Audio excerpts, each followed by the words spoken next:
Hi friends, welcome back to my channel. So let me know some homophones. Laws ಅಂದರೆ ಕಾನೂನುಗಳು and loss ಅಂದರೆ ನಷ್ಟ. Example, the company suffered heavy loss last year. So company last year ತುಂಬ ಲಾಸನ್ನು ಅನುಭವಿಸಿತ್ತು.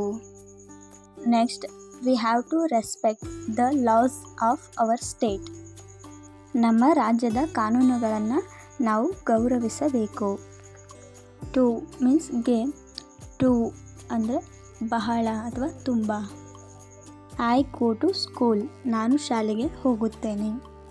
Don't drive two fast, ತುಂಬ ವೇಗವಾಗಿ drive ಮಾಡಬೇಡ. So next, to means ತುಂಬ, to ಅಂದರೆ ಎರಡು. So example, you are too late.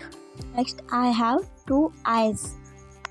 Next, idle ಅಂದರೆ ವಿಗ್ರಹ ಅಥವಾ ಮೂರ್ತಿ.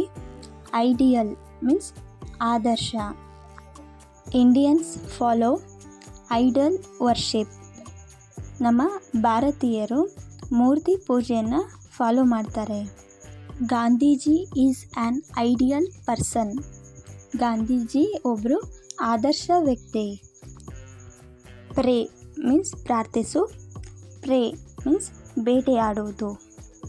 Every day we pray to god.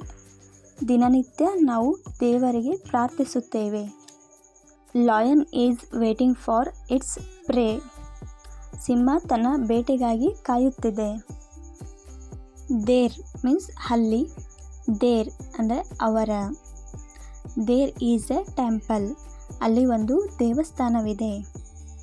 There shop is closed. ಅವರ ಅಂಗಡಿ ಮುಚ್ಚಿದೆ. ಸ್ಟೋರಿ ಅಂದರೆ ಕತೆ. ಸ್ಟೋರಿ ಮೀನ್ಸ್ ಮಹಡಿ ಅಥವಾ ಅಂತಸ್ತು. Ramesh told me an interesting story. Ramesh ನನಗೆ ಒಂದು ಇಂಟ್ರೆಸ್ಟ್ ಆದಂಥ ಸ್ಟೋರಿ ಹೇಳಿದ, ಕತೆ ಹೇಳಿದ. That building has 4 storey. ಆ ಬಿಲ್ಡಿಂಗ್ 4 ಮಹಡಿಗಳನ್ನು ಹೊಂದಿದೆ. ಪೇಷಂಟ್ಸ್ ಅಂದರೆ ರೋಗಿಗಳು. ಪೇಷನ್ಸ್ ಮೀನ್ಸ್ ತಾಳ್ಮೆ. Doctor Vasuki saw many patients today. Doctor Vasuki ಇವತ್ತು ಅನೇಕ ರೋಗಿಗಳನ್ನು ನೋಡಿದರು. Nurse Pramila has the lot of patience. Nurse Pramila ತುಂಬ ತಾಳ್ಮೆಯನ್ನು ಹೊಂದಿದ್ದಾರೆ. ವೀಕ್ ವಾರ. ವೀಕ್ ಮೀನ್ಸ್ ದುರ್ಬಲ.